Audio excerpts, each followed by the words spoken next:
little feather dudes. And now folks, here comes my favorite. This is the little blue penguin.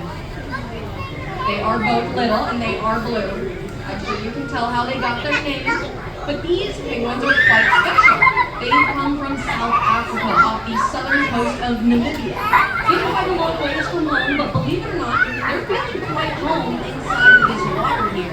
Now, their temperature in South Africa is pretty similar to what we find in Monterey. So these penguins, they're feeling right at home in this water. So it looks like Eric has already kicked things off. Now, the fish that we're serving up for our penguins today, this is all capelin. And capelin is a type of schooling fish that these animals will go out at in the wild. So what Eric is doing is known as a broadcast feed, where he's tossing that fish in all across all ends of the exhibit to try and encourage these birds to dive after their prey, much like they would in the wild. But you can also see that some of them are getting hands fed. Especially some of our older penguins have learned that if they pester Eric long enough, he will give them some extra fish.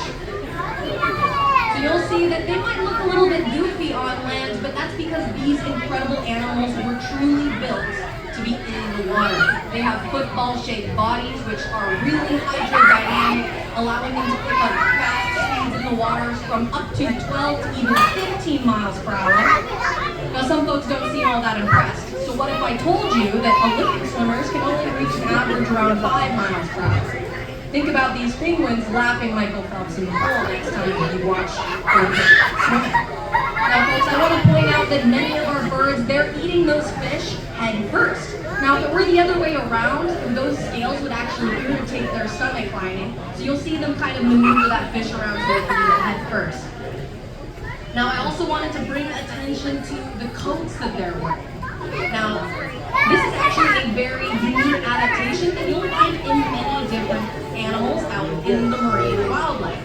So, from orcas to stingrays, they have this unique coating known as counter shading, where they have that lighter stomach and darker black back.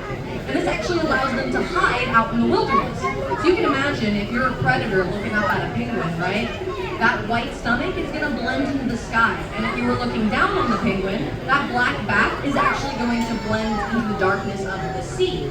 And it really helps them escape from predators that might want to eat these penguins.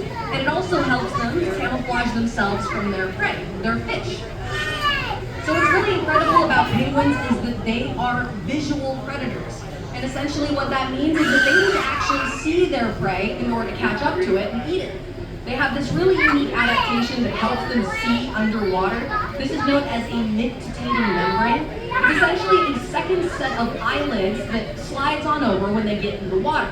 It actually allows them to see, and it's actually like a built-in pair of goggles. I think that's pretty incredible. And they actually have a salt gland located behind their eyeballs, which allows them to drink seawater, secrete those salt glands, and it turns into fresh water inside of their body, which is pretty awesome. Now, I also wanted to bring attention to their unique spot patterns. Now, they all have that typical white stomach and black back, but you might see that many of them have different spot patterns from one another. The easiest one that I always like to point out is Geyser. He's got that incredible pattern around his stomach.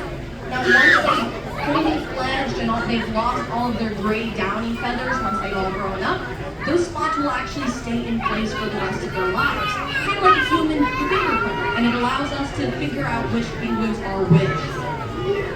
It also lets the penguins tell each other apart as well.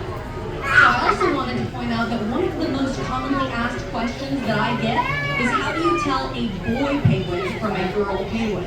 So I'm going to tell you the hidden